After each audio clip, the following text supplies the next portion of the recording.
Hey, and welcome into the Big Ten Huddle. I'm your host, JR. We've got a lot to talk about going on in the Big Ten, and we have the basketball episode tonight. Kent with us here. Kent, how you doing tonight, man?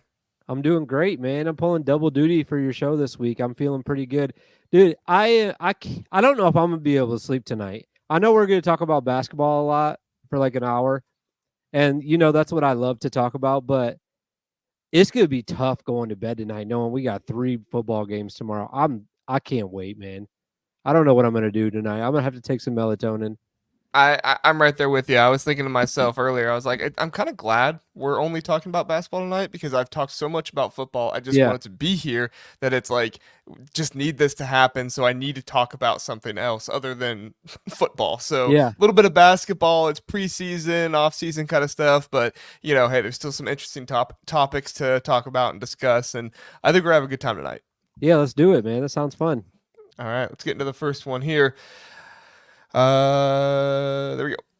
The most disrespected program in the Big Ten. So we could take this a couple different ways here, Ken. We could take this just for like this season. We could say like the most disrespected program overall in the history, whatever direction you want to take it. I kind of took it this year, just like who's being disrespected right now, kind of in the power rankings and the odds, stuff like that. So my thought process was we'll let you do one, I'll do one, and we'll just kind of keep going until we run out there. How's that sound? That sounds fun for me. All right, go ahead. So I actually did that the same thing that you were thinking. I was kind of going off of this year, and you know the best way for me to do it, because there's a lot of people that put out power rankings and say like this is the best team or these are the best teams and this is how it's ranked right now. So I feel like the only fair way to do it is kind of look at what the odds are for each team to win the Big Hmm. Ten, like as of right now.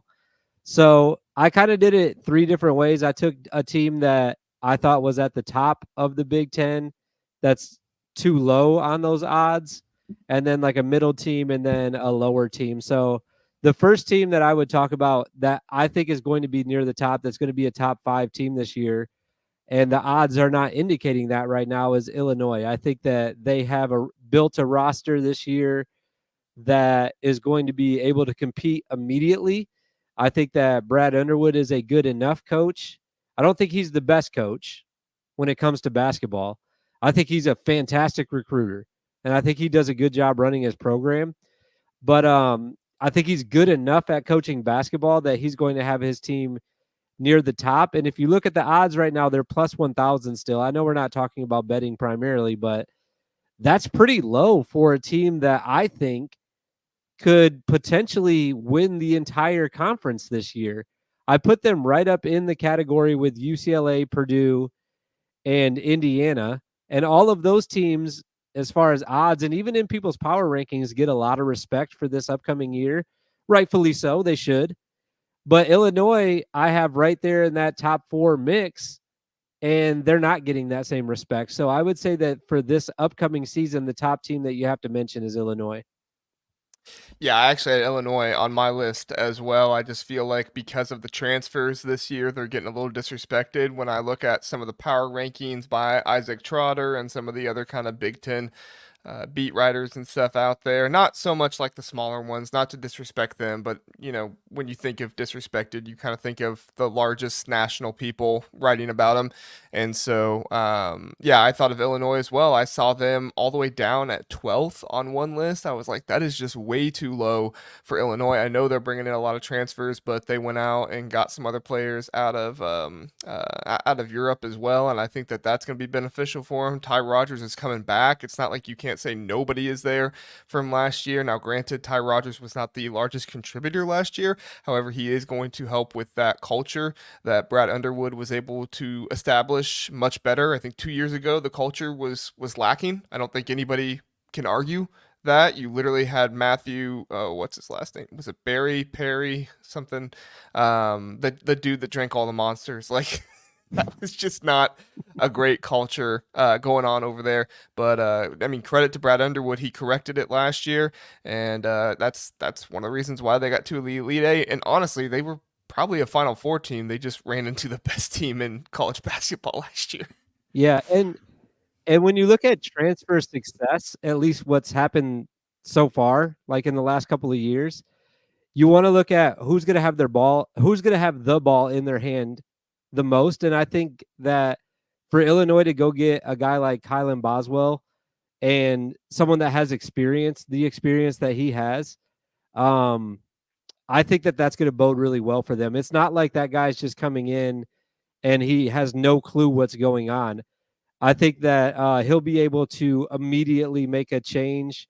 Not, and he doesn't even really have to make a change for Illinois' culture. I mean, they went to the Elite Eight last year, so it's not like he's got to go fix their program or anything. He's just got to be a guy that can control the pace of the game and get the ball to the right people's hands at the right time. And I think that he will be able to do that. So, you know, and again, it just goes back to what I just said at the beginning of this whole statement.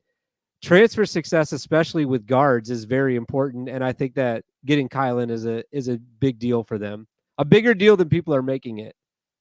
Yeah, no, for sure. I think Kylan was a great pickup for Brad and the rest of that team in the transfer portal. Dylan is here. He says, "I miss bro casual." I don't think Kent would wear that dress up again if I paid him to.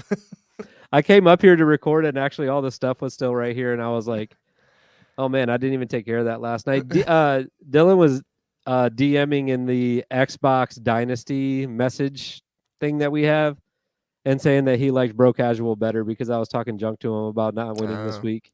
yeah, he would Even though like I bro don't know if he casual. won or not, I wasn't really paying attention. I was just talking junk. And Philip says Kent is going to say Northwestern is being disrespected because of Collins and Brooks. Well, I actually was going to say Collins next for me with Northwestern. I was like, I'm gonna actually wait to say this and give Kent the chance. But seriously, like Northwestern to me is being disrespected this year. I think they bring back more than people are giving them credit for. They bring back Martinelli and Nicholson, Ty Berry coming Yeah, back from his Barry's injury. huge. Brooks Barnheiser, obviously, like yeah, they're not bringing back Boo Booey, so that sucks. But at the end of the day, like they still have some really nice pieces there. I do question who is going to be kind of that alpha of the team that's gonna come in at the last minute and make the plays. I think Ty Berry has it in him, but we'll have to see. But I mean, where I've been seeing Northwestern, I've been seeing Northwestern down at like 16, 17 in some power rankings. I'm like, guys, they are not going to be that bad. Like Nebraska, USC, and Washington exist. Like Yeah. maybe not Washington, or not USC. USC could be better than that. We'll see with what Eric Musselman can put together, and I think Eric Musselman's a really good coach. So it's just kind of the unknown right now. But still, at the very least, Nebraska and Washington and Minnesota exist. So they're not going to be all the way down there. Could they be a middle of the pack team? Sure, I could see that happening, but Northwestern brings back too much for them to be considered a 16, 17, 18 team in this league. I think if they're a middle of the pack team, it's more of a compliment to the teams that we're going to have at the top and less of an indictment on Northwestern for next year. And the only reason I didn't bring them up first is because when I looked at the notes today, I more took it as a team for just this year. But to Philip's point, Northwestern is disrespected every year. Every single year they get no respect. They're like True. Rodney Dangerfield of the Big Ten basketball. They get no respect. None whatsoever. And that goes for football too, by the way. Like that they're I know we're not talking about football. It's on my mind, but their whole school just gets no respect is kind of my point. Like no matter what sport it is, I just feel like when someone sees Northwestern on the schedule, they're like, "Oh, that's a win." And then they actually got to go play the game and they're like, "Wait a minute, they got some dudes. They got some dudes on this team." And I think that next year, you're right, Ben. You made the exact same point I was going to make is that they don't have that go-to guy at the end of games right now. I don't know if Ty Berry is it. He might be. He might have to be. It might be Brooks actually. He might have to be at the top of the key and break somebody down at the end of the game with 5 seconds to go get a win. I guess I don't know, but I think that they're going to be a good enough team that they might not be in that position. They might win games anyways, where they don't need that guy at the end of games. They're going to play good enough defense and they're going to score enough that they won't need to do that, I guess.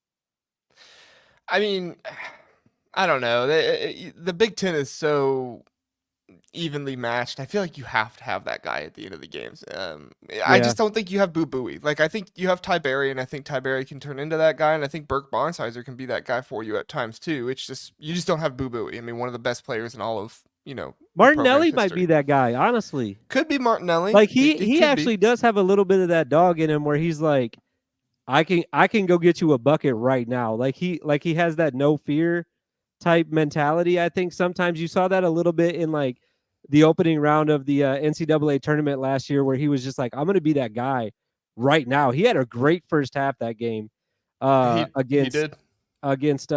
oh man, it was May's team. It was Dusty May's team, FAU. Yeah. Like played Well, really good against him in the first half, and it was just like, man, maybe he's that guy. and that's what I was gonna say. Like everybody is picking them to be over, or Michigan to be over them, and it's like Chris Collins just beat Dusty May, and Dusty May had a like by all the numbers, he had a more talented team than what Chris Collins had at Northwestern. So Collins wins that one. Collins brings back he brings back. I don't think Martinelli started last year, right? He brings back three of the five starters. So, granted, like I said, you don't bring back Boo Booey, but still, you bring back a good amount of guys here. And Dusty May is off to Michigan, where he is bringing in Vlad and Danny Wolf and Roddy Gale and Trey Donaldson, right? I mean, some of those guys, those are really good pieces. But do we think those guys are going to click and be together right away? Maybe we'll see, but I don't know. I don't think that some teams should be picked over Northwestern as consistently as they are. And maybe they will finish better than Northwestern, but as of right now, I have more question marks about some other teams than Yeah, Northwestern. I totally agree with that. Who's the second, third team? I have a couple more teams that I guess I could mention. I'll do this so you don't have to. I feel like Ohio State's not getting a ton of respect for next year. And I think that, you know this better than anyone, so you can probably speak on the transfers a little bit more by name than I can. But I know that they brought a big guy. What was the big guy that they brought in that like is supposed to be their man this Aaron year? Bradshaw is the Okay, so yeah, 7-1 pick. Bradshaw. Yeah. And I love Bruce Thornton. I think he's going to be great next year. I think he's going to be potentially player of the year type guy next year. Now, I know everyone's just like, it's Braden Smith. Like, he's going to be the guy. He's going to have to be the guy for Purdue. And maybe he will be. That's great. That's great for Purdue. But Bruce Thornton's not going to go down without a fight. He's going to have to carry Ohio State a little bit, and he can. He can. He's that talented. So I'm excited to see him play. And I don't think anyone's talking about Ohio State. A team that they're kind of like, okay, new-ish coach. I guess he coached a little bit last year. Does Diebler really have enough, whatever it is, to carry a program through an entire season? We'll find out next year. But what if he does? What if he actually is a good coach and that Purdue game wasn't a fluke and Bruce Thornton really is that guy and Bradshaw is really a beast down low? Ohio State's going to be good next year, and no one's talking about them. So are they getting disrespected? Not really. No one's saying anything bad about them, but also no one's really mentioning them in those top 5 conversations either, though. Yeah, I mean, I don't know. Sometimes I'm too pessimistic of a Yeah, you are. Ohio You State are. basketball fan. I don't think they're top 5. I definitely think they're top half of the league. And I've seen some where they're kind of on that borderline. I don't know if I've seen them as low as like 12th, but I've definitely seen them down at like 10th or 11th. I think they're going to be a top half of the league team. I do think that um, uh, Diebler is getting a little bit of disrespect just because he's like a new coach. But I mean, he literally went out there and beat Matt Painter and Tom Izzo last year and took Brad Underwood to the end of the game. Some people would argue he would have beat Brad Underwood if it wasn't for the refereeing. I don't like making that argument personally, so I'm not making it. I'm just saying some people would make that argument. But at the end of the day, like he was in almost every single game he was in or that he played in, coached in. Sorry, I'm getting all mixed up. And like he's a good coach. He showed that last year. He was able to take a team that Chris Holtmann wasn't able to win with, and he was able to go out and beat Purdue and win at Michigan State, beat Nebraska. I mean, he was able to do those things that uh, maybe it was a fluke. I don't know. Maybe it was a fluke, but I don't think the Diebler disrespect, and I guess maybe that's what I attribute more to is just the Diebler disrespect. Like I get it, he's a new coach, but he did really well last year in the Big Ten, taking over a team that Chris Holtmann couldn't win with. So, um, Philip says we have to also do overrated, just so that way we can mention Maryland. I Is that didn't realize I acceptable? was on mute. I was just saying about Diebler too. Like he got put in a very tough position. He did fine. Yeah. But what did Philip say here? Got to do overrated as well, just to get the fact that Willard sucks. Yeah, I feel like if we don't go an episode without saying that Kevin Willard sucks, then we're not doing our job. Oh, this is not a Big Ten basketball podcast if you don't mention that Kevin Willard sucks at least once every episode. And that's the thing. Like, if we have a Maryland fan in here, they'd be like, "Yeah, we agree." Yeah, for sure. They would be right on board. They'd be like, Other yeah, than he getting does Derek suck.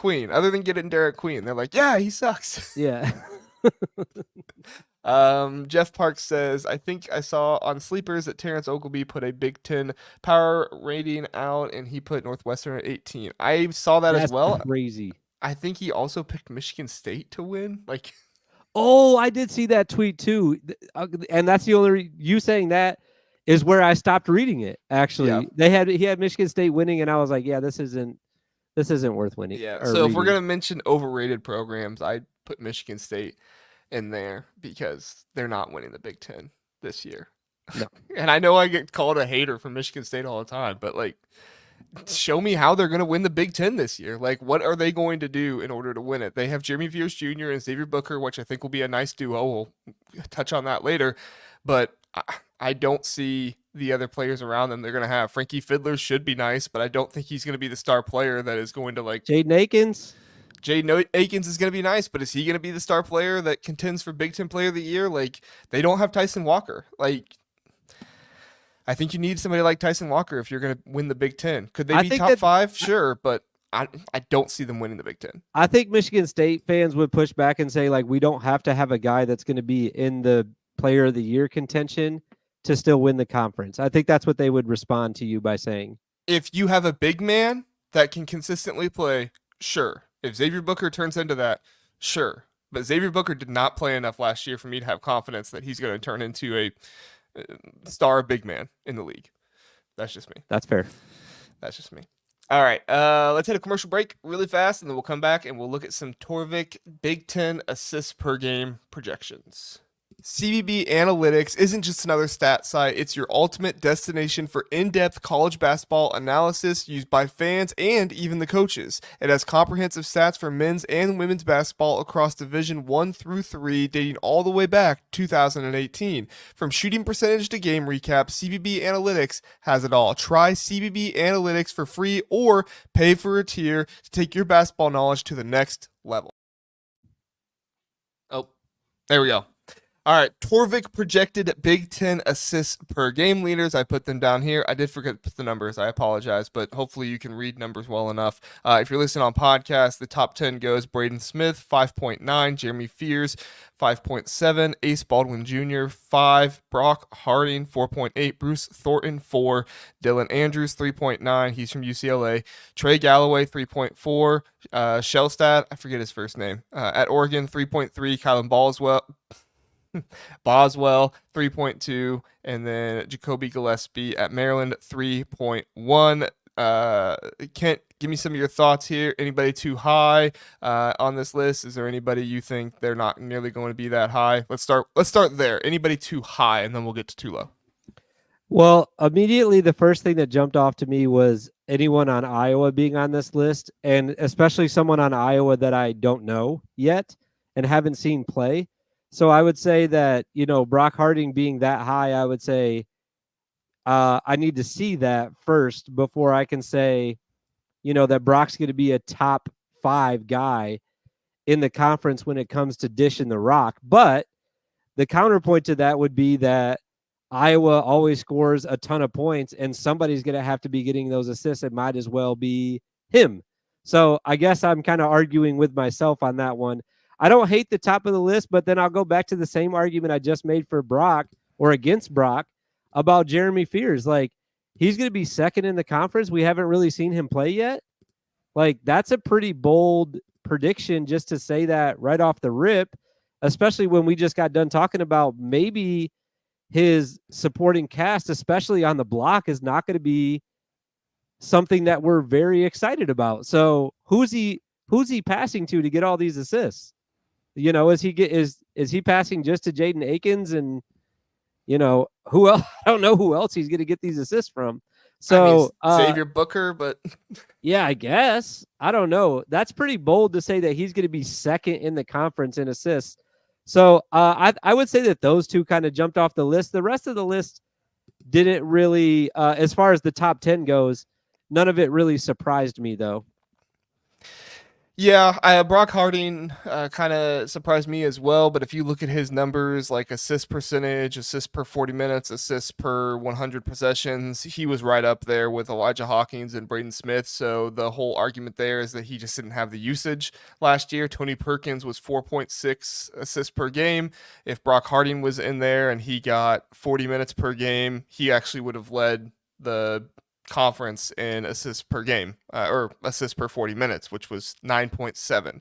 Elijah Hawkins, oh, so sad, with 9, and then Braden Smith, 8.8. And I just say so sad because he's not back this year. I wish Elijah Hawkins was playing in the Big Ten again. But I mean, that's your top 3 right there. And then if you go to assists per 100 possessions, it would be Elijah Hawkins 13.6, Brock Harding 13.4, and Braden Smith 13.2. So, I mean, he had the numbers to be up there. He just didn't have the minutes played or the usage in order to be up there in the average per game. I think Jeremy Fears as well is too high just because like we haven't seen him. I think he's going to be good. I don't know if he's going to average 5.7 just because we haven't seen him.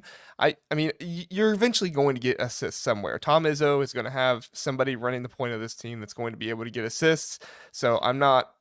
It's going to be somebody from Michigan State, and if Jeremy Fears is the one who's starting there, it has to be him.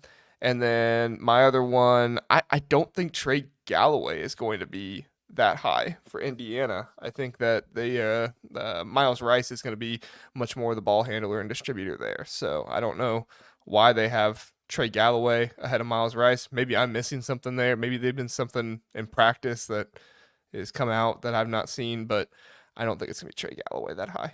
No, it's not. I don't think you're missing anything. And I'm going to go back one beat real quick because I watched a ton of Iowa basketball last year.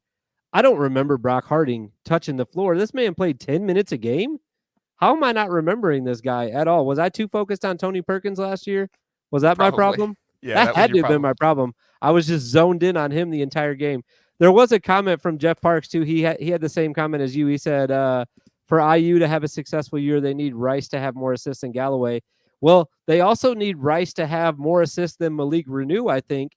And if I'm reading this list right, he's one beat ahead of him at 14, and then Miles Rice is at 15. So there's technically 2 guys on Indiana that are in front of Miles Rice, and Jeff is absolutely right. Miles Rice should be the leading assist man for Indiana. So I'm right with both you guys on that. Yeah, I mean, Miles Rice has to be up there. I mean, you need Miles Rice to have over 5 assists per game in order for Indiana to be successful this year. Now, if Trey Galloway really steps up and starts providing that more, sure, he could be under 5. But the way that Indiana is going to operate this year and the way Mike Woodson wanted, what's his name? Chaotic dude last year. Everybody said he was going to be good. The point guard last year that was just complete chaos his entire time there and got ejected.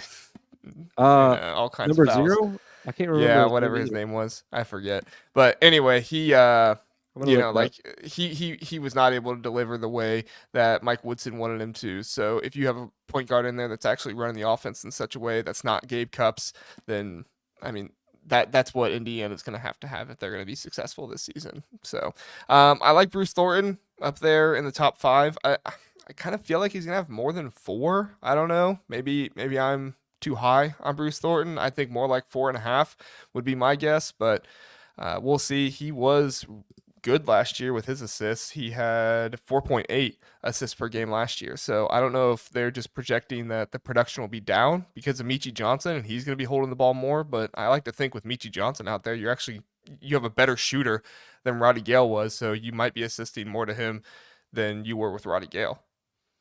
Yeah. That guy's name, by the way, Philip got it before I could look it up. It's Xavier Johnson. He was number 0, right. So at least I got that part right. You did. Good but yeah, no, I'm right with you with Bruce Thornton. Like I said in the previous segment, I'm high on him this year. I think he's going to be right there in Player of the Year conversation.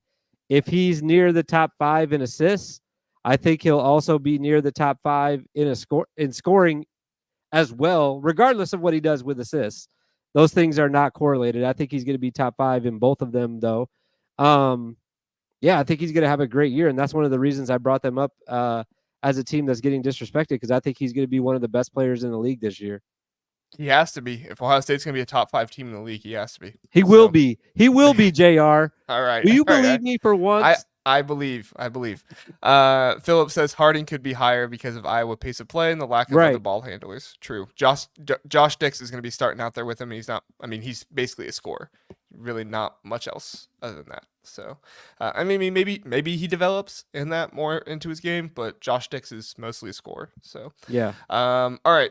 Guys that are too low, maybe guys that are too low in the top 10, or if you want to dig somebody up like a Miles Rice, we just talked about him, so maybe we already talked about too low, but was there anybody else that you thought they're way down there, they need to be much higher? I'm going to talk about Miles Rice more in the next segment, so I'll skip him for right now. I'm going to bring up another guy that we just talked about, though, and I'm going to say Jaden Akins from Michigan State. He's all the way down at 51, and the reason why I bring him up is because what we just talked about. We don't really know what we're going to get out of Jeremy Fears Jr. So there's a potential that Izzo is going to do Izzo things and say, hey, I'm going to rely on a guy that's been here for a couple years that I trust, and he might have to run the offense. He might have to be the guy bringing the ball up and say, this is our guy right now that's kind of controlling the pace and going to get the ball in the right spot. So I think that Jaden Akins being down at 51, he could be scratching the top 20, top 15. And if he has a really good year, and if things really go sideways with Jeremy Fears, he could be in the top 10. So I'll bring his name up as one person. Yeah, no, I think you're right. I think Jaden Akins, that's part of the reason why Jeremy Fears probably won't be that high, is because you have Jaden Akins handling the ball and probably getting some assists as well. And you're going to need that if you want Michigan State to be good this year. They have Trey Holloman ahead of him, and they have, who was it? Richardson. Yeah, Jace Richardson tied with Jaden Akins. I don't see that this year. Jaden Akins, yeah, he's a senior. I just don't see that happening. Philip says Kaparis Chakunis. I think I said that right. If I did, give me a high five. No, you did not say it right. Not even close. They have him down at 57 at 1.7. I don't know what it is with Chakunis. Chakukonis. KJ, that's right. That's what KJ, Shaq said. KJ. I don't know what they have going on with KJ right now. Like, they have him at 7.1 points per game, 1.7 assists per game, only 3.5 rebounds per game. I think he's going to get a lot more usage than that.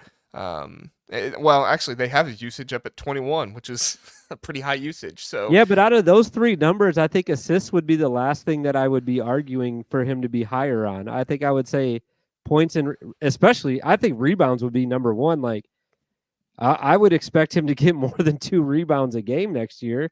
I hope. He had 3.5. Oh, I'm sorry. I thought you said 1.7 for rebounds. Okay. No, yeah, 1.7 for assists. Sorry. Okay. So yeah. Yeah, I don't know how much he's going to be passing the ball. I have no idea. I think they're just kind of sleeping on him just because he's coming over from Europe, and it's hard to figure that out. I don't know. Torvik seems to have a hard time with players like that every now and then. I don't mind him down there, though. Like, I would prefer, if I was an Illinois fan, I would prefer him to be down there. I want that guy scoring. I want Kylan to do all the passing. I want him to control the offense. I want him to give it to KJ so that KJ can go score. Like, I would want Kylan to be near the top of the league, and he is in the top 10. So if I'm an Illinois fan, I'm fine with that.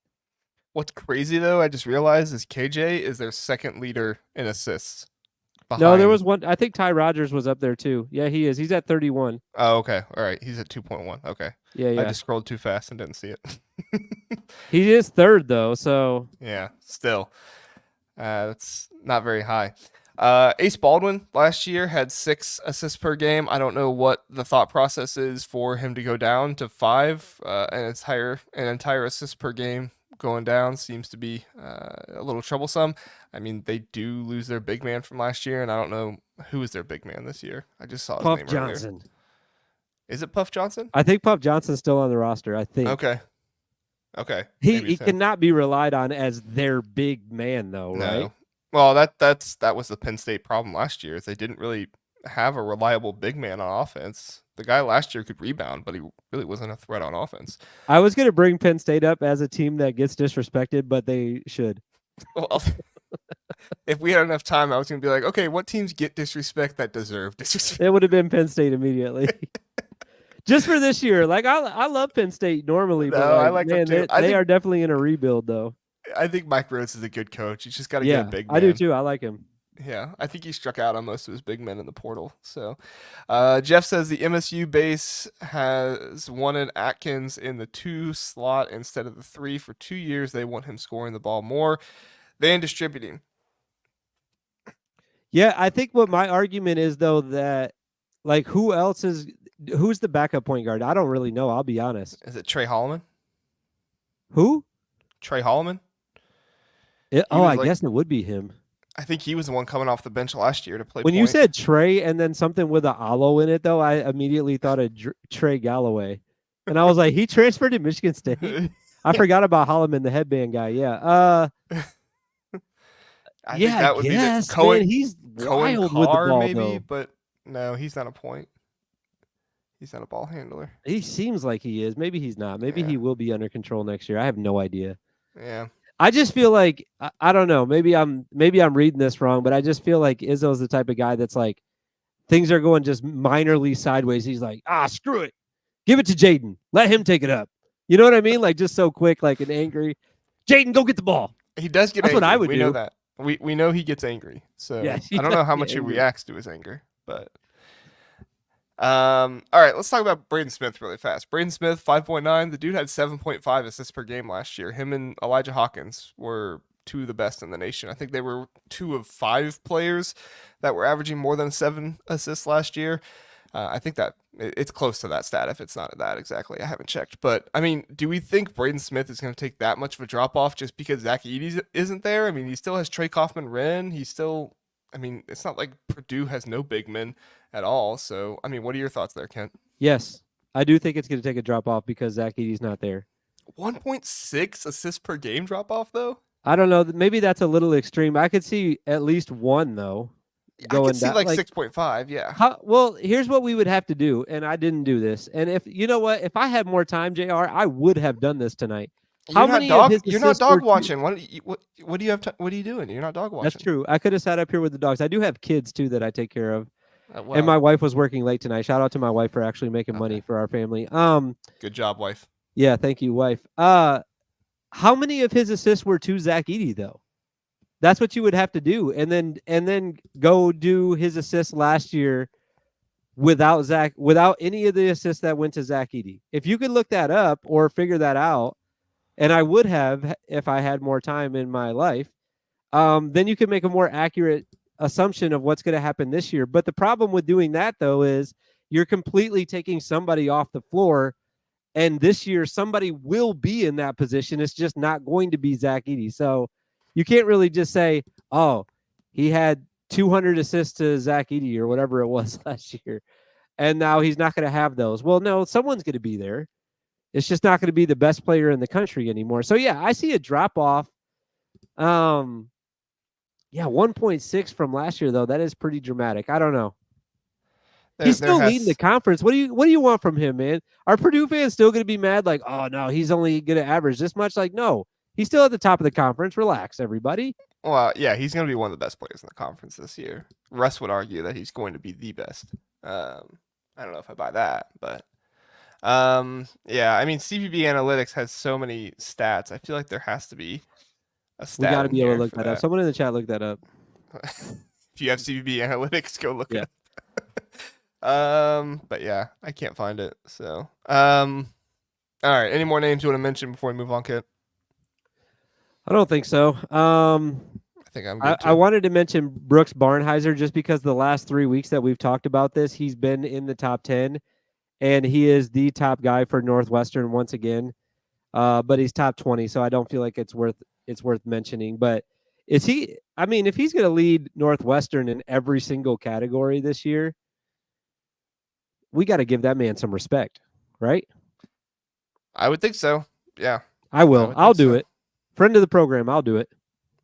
Okay, so I looked up Braden Smith assists to Zach Edey, and it gave me a Braden Smith that plays for the Indianapolis Colts.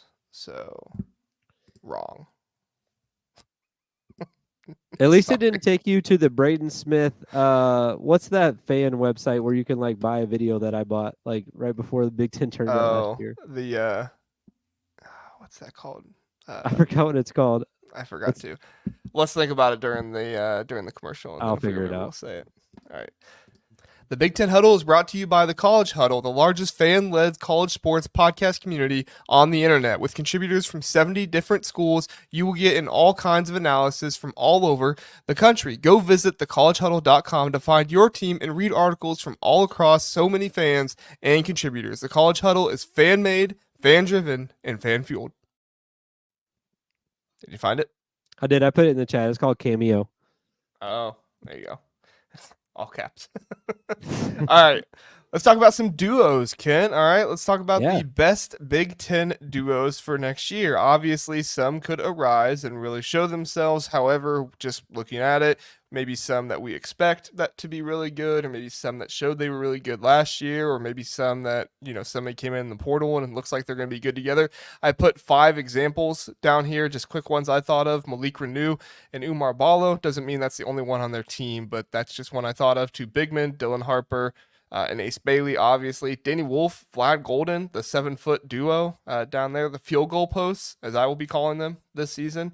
Jeremy Fears, Xavier Booker, and then the guard duo of Bruce Thornton, Michi Johnson. Kent, do you have any other duos, or would you like to comment on any of these duos below? I do, and I do both. I Oh, have some others, and I want to comment on some ones below. So let's do the ones below first, let's and do then it. we'll comment to the others. Okay, so every time you pose me a question, I kind of answer it in my own way. So what I did is I made 3 duos, and I Okay. made one that's a guard big combo. I made guard combo and a big combo.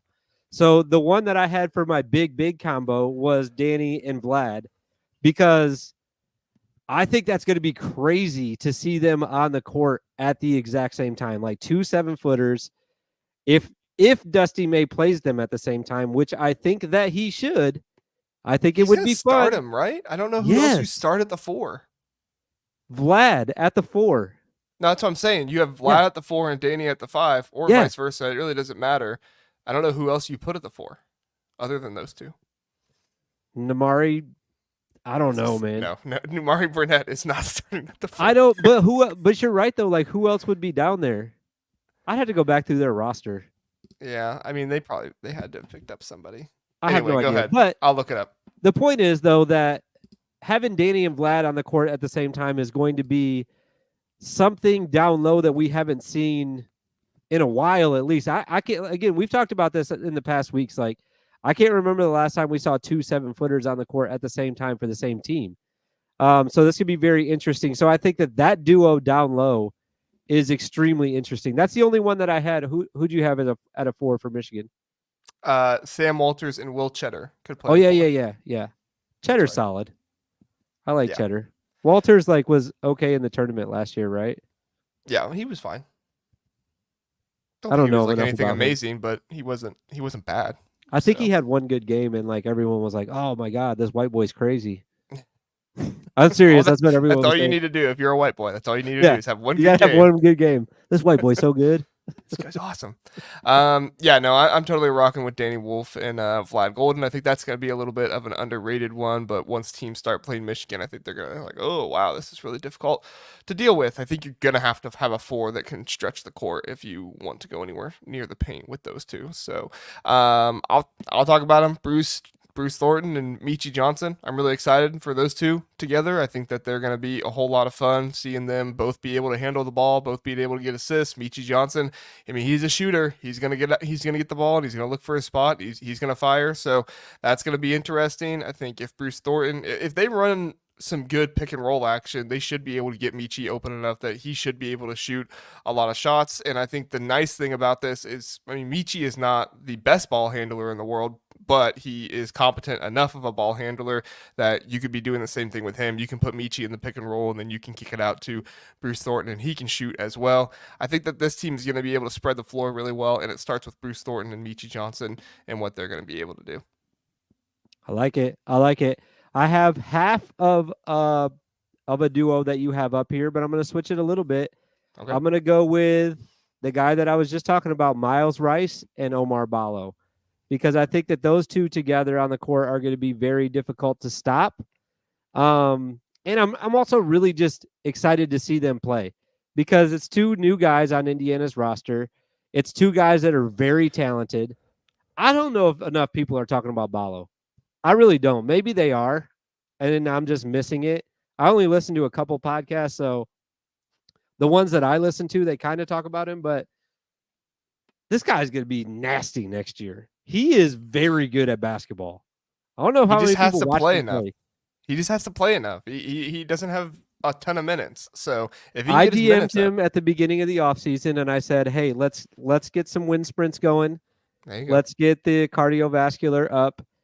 And, that's a lie. I didn't do that, but I can do that if you want me to. There's still time. I could just go down to campus and look for him and tell him you DM'd him. And Let's do that. Let's do that together. We'll go find Ballo and say, hey, man, are you ready to play 25 minutes a game? That's what we need from you. He better be. Philip says he can't play any more than that. So he says Ballo can't play any more than 2025. And I really don't have an argument against him because I don't think he can either. I mean, he's really going to have to get in shape, and he's really going to have a whole lot better effort. Now, Kalel Ware, he had questionable effort when he was at Oregon. Then he comes to Indiana, and he turns into a first-round draft pick. Granted, pretty weak draft, but still, first-round draft pick for where did he go in the NBA? I don't pay enough attention to the NBA. But anyway, he was first-round draft pick. So, I mean, Mike Woodson's going to be able to do some nice stuff with these big men. And if he can do a similar thing with Umar Ballo that he was able to do with Kalel Ware, that's gonna be really, really impressive for Indiana. He will. Listen, I'm optimistic tonight. Everybody's going to be great this year. That's how I feel right now. Okay. I'm going to say Ballo's going to be great. I'm all over Bruce Thornton tonight. Vlad Golden and Danny Wolf are totally going to work on the court at the same time. Dylan and Ace are going number 1 and number 2 in the NBA draft next year. It's going to be the best year in the conference. Why not? Why can't it be? How's Kevin Willard going to do? Why you got to take away my optimism?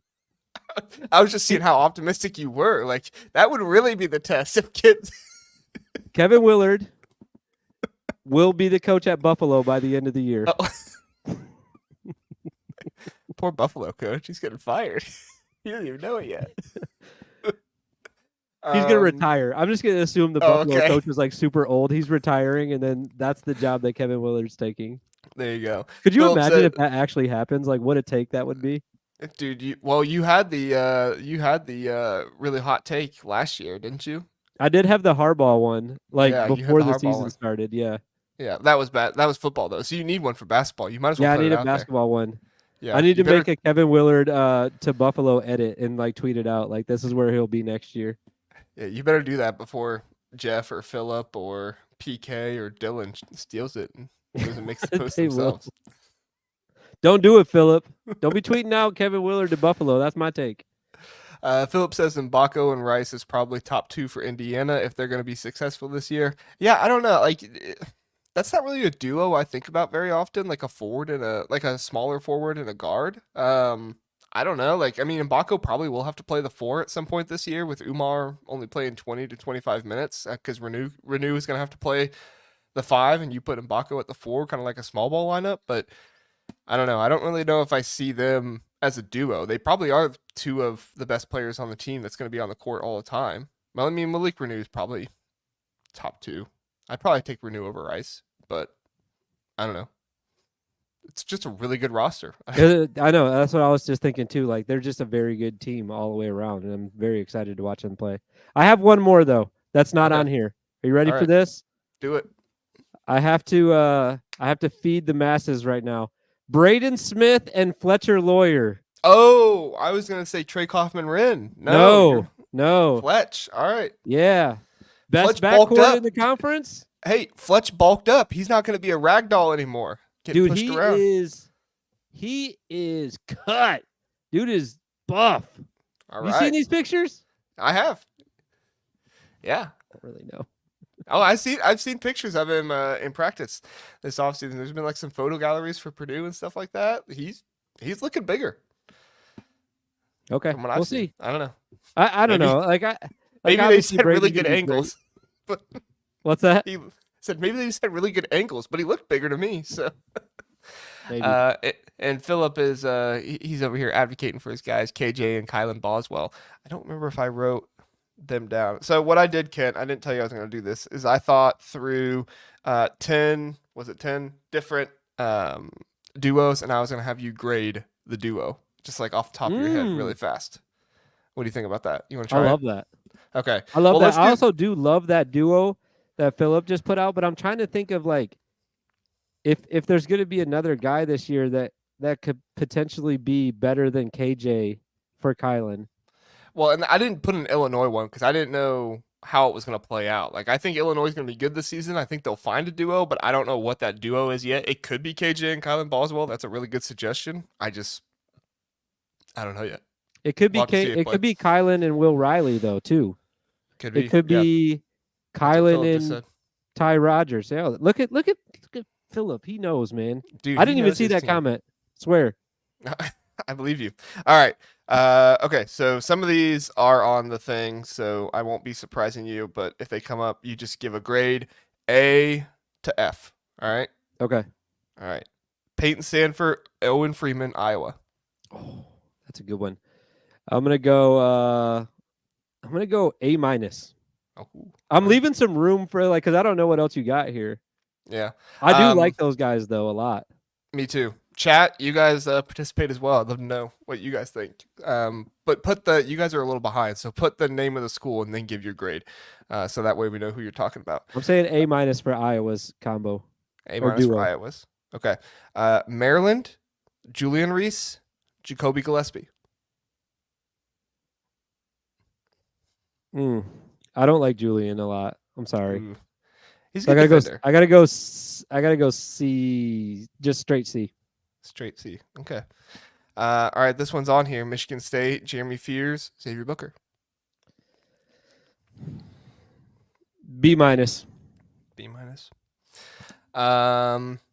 Michigan, Vlad Golden, Danny Wall. I mean, I mentioned it, so I have to Phil say A put for F. that one. A. Philip put F for me. I love the Willard slander. Or I'm sorry, what'd you say for Michigan again? I said A just because I talked about that one already. So like Yeah, I obviously thought it was a good combo I or did too. duo. I do too. Minnesota, Dawson Garcia, Mike Mitchell Jr. I thought you were gonna say Parker Fox. No. Oh, Parker Fox can be a duo with anybody. That's the thing. Like he's anybody's duo. He's like Ben Johnson's duo. Yeah, Player's coach right there. yeah. He's his own man. He's a lone wolf. So you said Mike Mitchell and Dawson Garcia. I'll give that Yeah. a B plus. B plus. Okay. Northwestern, Brooks Barnheiser, Ty Berry. That's an A. That's an A. Ohio State, Bruce Thornton, Meechie Johnson. I just don't know about Michi enough yet. Like, I'll be honest, I haven't researched him enough. Tell me what Michi is, and I'll give you a grade. Is he What do great? you mean?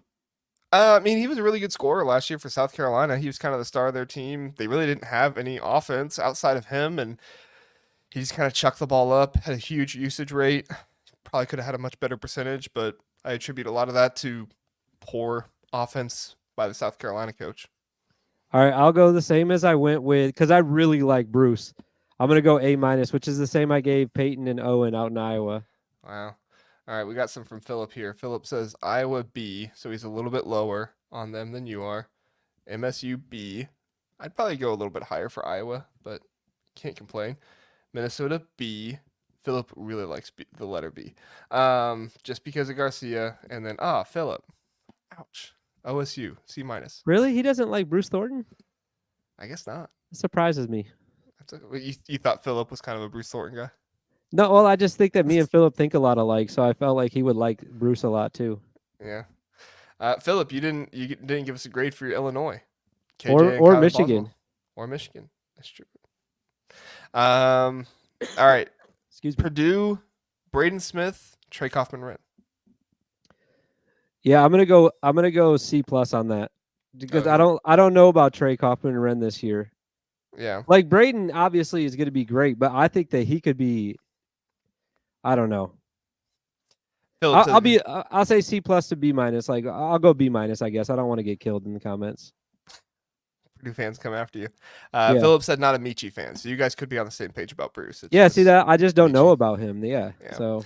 Yeah, I don't know. I mean, it's really hard to judge Trey Kaufman-Renn. I mean, Zach Edey was just so much production last year. I mean, Kaufman-Renn, when he had his opportunities, I wouldn't say he was bad. He did pretty well, but it was definitely not the best. Would he go like if you had your own Big Ten team this year, would he be one of the top 10 guys you would pick as a big? Who? Trey Kaufman-Renn. In the Big Ten? Yeah. No. That's what I'm saying. So like you can't really give that a great grade. Like even though Braden's amazing and like he's great, like we're talking about his his duo is somebody that's like bottom tier, not bottom tier, but as far as starters go, he's not the greatest big you could have or the greatest guy you could give it to, even if he is playing 4 or 3 or whatever he's playing. Yeah. Yeah, I don't know. Trey Kaufman-Renn is such a mystery to me this year. I know if Russ was here, he'd be selling us on him, talking about how, great he was when he got chances last year. So we'll see. I don't know. I'm not saying he's bad. I don't think he's bad. He was a really good recruit. I haven't seen it yet. So I don't know. I don't know if he's going to be good. I don't think he's bad. We'll see if he's good. Yeah. All right. Then last one. You better give this one a good one. Rutgers, Ace Bailey, Dylan Harper. It's got to be the best. I mean, I would have to say that I'm glad I haven't given it A+ yet, but I think that they're going to be that good, even if Rutgers isn't, winning the conference next year. I think that those two guys will prove that they are the top recruits for a reason, and they're going to be drafted highly for a reason. They're going to be that talented next year. So A+. I like it. Philip A, but he gave Illinois A+++++++. That's why he didn't do any other pluses the whole Oh, he did do 1 B+ for Michigan. That's true. He saved all his pluses for Illinois. Yeah, he just got rid of the pluses from all the other letters and put it with Illinois. And he also says Purdue A-, TKR isn't the difference maker. So he's not. Yeah. All right. Let's do one more commercial, Kent, and then we'll come back. We'll talk UConn to the Big 12. Home Field is your go-to destination for premium collegiate apparel with a passion for comfort and a flair for vintage design. Home Field brings you gear that is comfortable and stylish. With over 150 colleges to choose from, Home Field digs deep into the archives, uncovering forgotten logos, iconic mascots, and legendary moments to create one-of-a-kind apparel. Use my code TBTH for 15% off for new customers, or use my link in the description. UConn, going to the Big 12, maybe. We'll see. A lot of talks right now between Brett Yormark and UConn and what's going on there. There is some rumors, some rumblings about coaches don't want UConn to come to the Big 12. A little bit of travel concerns. Also, UConn just, don't know if you've heard, very good. They didn't come out right and say that from what I saw, but, I would like to think that's probably a little bit of the reasoning there. So, Kent, let's get your thoughts on UConn to the Big 12 first, and then we'll talk more about the Big 10, the Big East question. Well, we're doing a basketball show, so from a basketball standpoint, it makes a ton of sense, and it'll be a great ad for the Big 12. But most of these moves are basketball is considered, but football is the reason that most of these moves are made. Primarily, right? Am I crazy to say that that's why most of the conferences have been realigned? And no, you're exactly right. Before I go any further, by the way, travel concerns, get real. Welcome to the Big Ten, baby. We're going from New Jersey to California. We don't care about that. So that's hilarious just in itself. But I don't think it's going to happen just because of football. I read the article. It seems like there's a lot that has to fall into place for UConn to be able to make this move. It could happen. It would be not very soon, though. Apparently, they have, with the Big East right now, they have to give them 27 months notice that they're leaving the conference. So it's going to be at least 2 years before this happens if they're abiding by this contract that they have with the Big East, I guess. I guess that could be broken at any time. I'm not sure how that works, but yeah, from the football standpoint, it just does not make sense for this team to be joining the Big 12. And I don't know why the Big 12 would want them from that aspect. So in my mind, it's hard to wrap my brain around it right now, but I guess crazier things have happened. I mean, I never thought Nebraska would be in the Big Ten. If you asked me 20 years ago, that's kind of crazy to think about. And here we are. So I guess anything could happen. What do you think? Do you think it's going to happen? I mean, it could. I mean, they're talking about Gonzaga as well, possibly going there. Those talks have kind of dwindled out a little bit, and now UConn is being talked about more. So I don't know if they've replaced the Gonzaga talk with UConn, or maybe they're looking for a partner with Gonzaga and UConn. But I mean, you're correct. Every other conference looks at football because that's where you make money from your TV deal on. But for whatever reason, the Big 12 is like, hey, nobody else is concentrating on basketball, so we're going to concentrate on basketball, and we're going to kind of make that our conference's identity, and we'll be fine in football. We'll have a bunch of rabid fan bases, and maybe Gonzaga won't play, and UConn will be bad because they are independent right now. I think they're independent right now in But is football. anybody as bad as UConn is right now in the Big 12? There can't be, right? Like Arizona Houston's State? not good. Arizona State's not good. They're not as bad as UConn, though, are they? Yeah, no, they would be pretty bad in the Big 12 in football. So Yeah. yeah, so I don't know, but that's what I'm saying. Like, I don't think they're thinking about football at all. I think they're just like, hey, look, a really good basketball program that has a football program, so let's add them. But I don't know. It seems weird to me. So, um, the ultimate point says Jr. Uber, Ohio. Be honest. No, that's Ryan Day's brother. Yeah, you have me mixed up for him. He was on the show last night yeah, for Ohio. he was. Did you guys see He that? was. Yeah, it's I amazing. still think it's Connor Stallions, by the way. I think it's Ryan Day's brother, but we'll see. Did you hear the Brohio guy was on the message board talking about being on the documentary? Was he really? Like he Yeah, was proud of it? he literally created like a thread this morning. Was like after the documentary, no, not this morning, yesterday morning after the documentary release, and he was like, "Hey, go watch the documentary. I'm in it. If you have any questions about it, let me know." And he went through and he answered a bunch of questions. I was like, The only question I would have had was, "Who are you?" yeah, he didn't answer that one. There were Yeah. some people that asked that one. So I signed up for You'll like have to send me that message board. I want to read through that. Well, you'll have to go look. I signed up for a 7-day free trial for just so because I saw a picture of it. So I was like, oh, let's go see if there's a free trial for this. Never mind. I don't want to see it that bad. I lied. Yeah, so I went and looked at it. I honestly, I mainly looked at it to see if there was any content for the show, but there wasn't really. It was mostly just like standard answering. So I don't know if he was even in it. All right, so yeah, I think like to me, if we're talking about the Big Ten, what Big East teams should the Big Ten try to add from the Big East? Like UConn is top of the list because they have a football team. To me, like they have a really good basketball team, they have a football team, they kind of fit in your geographical area, which I know really doesn't matter to people all that much, but in the sense of where you want to go geographically to increase your like reach and popularity, like you could go, I shouldn't say you could go up to the Northeast and grab a team up there. Obviously, you're not going to go get like a Boston College or anything like that, but you could reach up there, find a team up in the Northeast and be effective with that. But I mean, if I'm looking through the Big East, like there's a couple teams in there that they might go after, but for the most part, I mean, a lot of these schools are private religious schools, which I mean, the Big Ten's not against adding a religious school, but most private religious schools don't have a great enrollment. Like the team or the not the team, the school with the highest enrollment is UConn at 32,000. 32,000 would be like bottom 5 in the Big Ten of enrollment right now. So I mean, if you're looking at like the size of the school, you're not going to add Butler. You already have multiple teams, and you're trying to add Notre Dame from from Indiana, Georgetown maybe, but you already have Maryland and Georgetown's in Washington D.C. So would you want to add them? Um, I don't know. DePaul has 21,000, but they're in Chicago, where you already have Northwestern, and then you have Illinois down in Champaign. I don't think you want another Illinois team.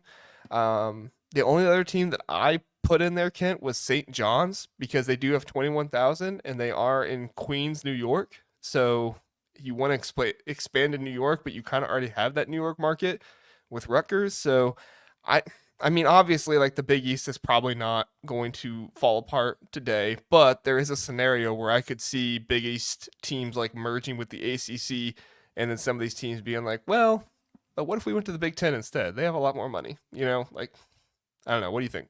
Well, I have a lot of thoughts about it. Well, so many things actually.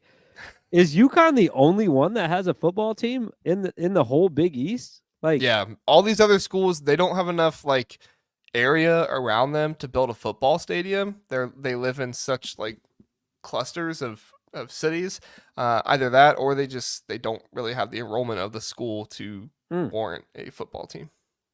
that's crazy. I swear Villanova used to have a team. I swear I They remember they seeing their might their indeed helmet. they might in FCS. They I used can't to. I don't remember. know. Um, no, I just I went through this and just said from a basketball standpoint who I would want, and I put Marquette, Xavier, and Creighton, and I had different reasons for all of them. Marquette, kind of the same thing that you were talking about. I know we already have a team in Wisconsin, but like it kind of fits the old model of the Big Ten of the Midwest team that's really good at basketball and always has a good team. So I would love to have them in our conference for that. Xavier, I picked selfishly because it's the closest one to where I live here in Nashville. Cincinnati's only like a couple hour drive away from me, so I could get up there pretty quickly. And then Creighton, because there's just always Creighton's always Creighton in the conference or in the NCAA tournament. So I was like, why not throw Well, them and in here too? Why it'd be not? fun for Nebraska to have that Yeah, that rivalry too. in the Big Ten. That's what Yeah, I thought yeah. about as Yeah, that well. would be cool. So I just picked those teams just from a basketball standpoint, what would be fun. And none of them are realistic unless we went down the path that Notre Dame went down and said, hey, we're just going to take your basketball team and put them in our conference.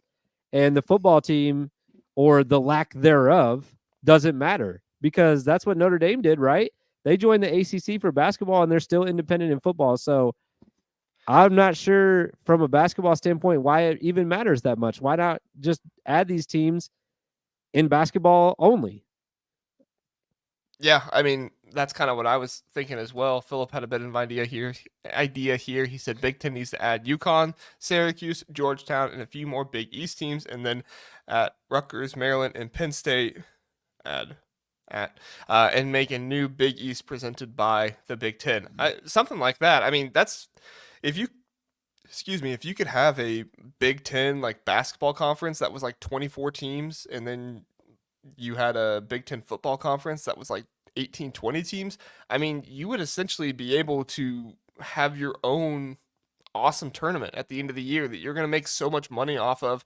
It doesn't even really matter because all the money with the NCAA tournament goes to the NCAA anyway. Like, I think there's money to be made in basketball somehow, some way. And if you bring in, like I said, like 20, maybe 30 basketball Well, schools, you I could think that really clean up.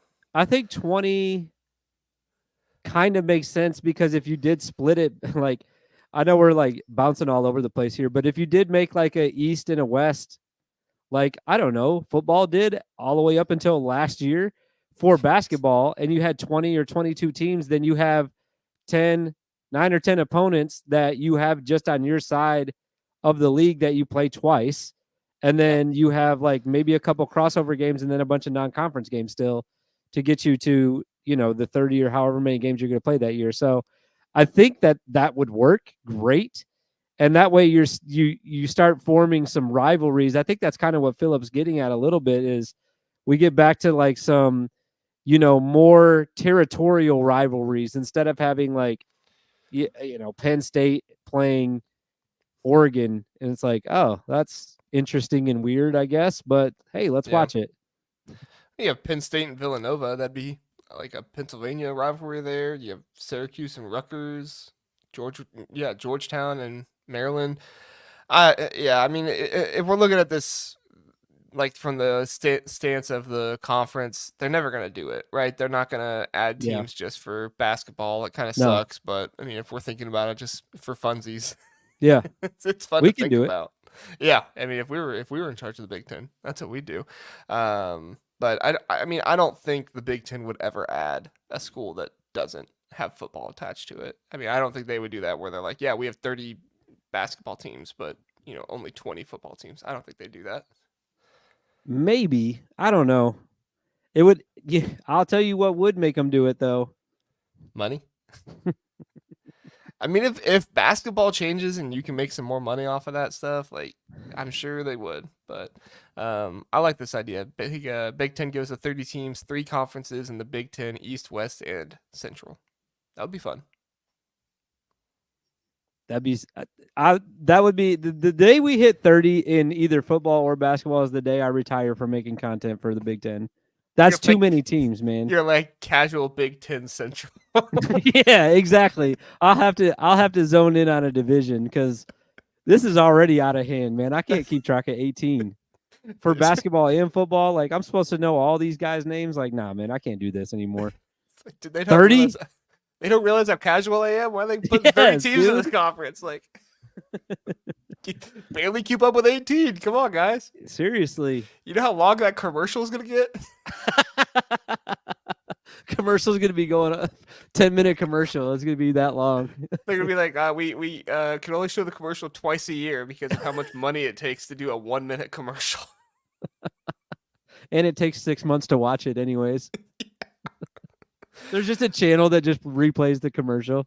The Big Ten commercial channel. And that's what the Big Ten Network does for 30 minutes every day. It's just a commercial over and over. That's great. I love that. Oh man. Well, Kent, I hope this was a good little break from the football that we got to talk about here. I'm excited to watch Minnesota and North Carolina tomorrow. My wife told me that when the kids go to bed tomorrow, she's going to bed right away, so I'll be able to watch Dang. football all Love it. night. Yep, and she asked me to mow the grass, and I was like, well, I did it today. Oh, there you go. I got that out of the way today. I did that and I cleaned up the pool area. So I'm ready to go. But I did tell my wife tonight though, speaking of wives, I was like, are you excited that football is starting tomorrow? And she was like, I'm sorry, what? Tomorrow? She had no clue. So this was brand new news for her. So You I'm gonna need ruined her everybody day. to throw some prayers up for me tomorrow because I don't know if she's prepared for me to just be completely checked out tomorrow night. Yeah, you ruined her day, man. She was like, "Oh, I get my husband for 2 more nights before football takes over," and it's like, "Nope, it's happening Thursday and No. Friday too." Guess what? Football Yep. on Friday night too. So, Friday, Saturday. I'm done. I'm yep. offline. I'll see you in. We sleep in May. Sleeping man. All right, Kent. Hey, you started a show back up on your channel. You want to tell people Oh about it? yeah, I did. So I stopped doing my podcast a while back. I think I stopped doing it in March, but I still have the urge to make content every now and again. You know, I've been doing the video game thing. I've been doing your show. I've been doing Lockdown Illini, Lockdown Spartans. I've been appearing on stuff, which has been great for me. But I wanted to get my guys back on for Bet Big, and I convinced them last week to do it again. They were pretty excited about it, I think. And we did our first episode today. We went over our top picks for season win total over unders. This is all for football. And our week 1 top 3 picks. And I liked how it went because last year we used to go through every game. And as I said, we've added 18 teams, 18 non-conference games. You want us to go through 18 of them, spreads and over-unders for 18 games? And 3 guys talking about each one? No, that's not going to work for us. So we're just going to do the top picks every week. And I think that was a good format. You watched today. You liked it? Yeah, I liked it. I think I caught like the second half. I saw it on Twitter, and so I went over to YouTube and watched. I liked it. Yeah. Yeah, Brad I think talked we're about going to do that. his We'll and just we have like a graphic of the picks. So like if you really want to know what we picked, you can watch on YouTube, and that's the only place it's going to be saved at. So like I said, I'm not doing the podcast anymore. It's not going out audibly, I guess. You'll have to watch it on YouTube only. So go check that out. Subscribe to my page if you don't mind. there you go. Let Kent win you a bunch of money. Him and Wilson and Brad. That's or lose right. you a bunch of money, whichever That's one right. happens this season. So, yeah, I don't have anything to plug, and it's just you and me. So, thanks everybody for watching. We appreciate it. Like I said, I'll be back. So, Friday, we'll be back Friday. I'll have John Diadamo from the Michigan Voice of College Football channel with me on Friday. We'll recap the Minnesota North Carolina game. We'll talk about probably whatever news comes out. There was news today. I forget what it was. I That's bookmarked crazy it. to hear you're gonna recap a game, dude. That's your I next know. episode is a recap. I know. I got to pay attention Thursday, not Well, fall no, asleep. not only not that. It's just like you're not talking about like what could happen anymore. It's like finally what happened. I know. I'm so excited. We might recap the Rutgers or the Illinois game if anything crazy happens. I'm guessing probably not. Those two teams should take care of business. But and then we'll just talk about some random news and probably some more games from Saturday. And then Sunday we are going to do a show at 6 o'clock. So the USC LSU game is at 7:30 that night, and I don't want to be trying to podcast the same time as that game because I want to watch it, and I also don't think other people would want to watch a podcast instead of watching the USC LSU game. So we're gonna go live before that at 6 o'clock, and game starts at 7:30. So you should get us almost up until the 7:30 kick for USC and LSU. So come check I would it watch out. you guys over that game, by the way. Oh wow, that's awesome. Thank you. I'm not that emotionally connected to USC yet. I'd be on your guys' podcast watching. Well, I mean Miller Moss could throw 6 touchdowns. That's true, but I could also watch both though. Like I could pull you guys up on something else and then like Oh, watch just that on TV. mute the game and Yeah, listen to I don't us. need to listen to the commentary of the game. I can just watch it and listen to you guys. There you go. That's an idea. But it's smart to do that though. I'm not judging your idea, by the way. Thank you. All right, everybody. Thank you so much for watching. We appreciate it. We'll be back here Friday night. So if you listen on podcast, you should get it Saturday morning. Kent, have a good one. Everybody else, have a good one as well. See you next time.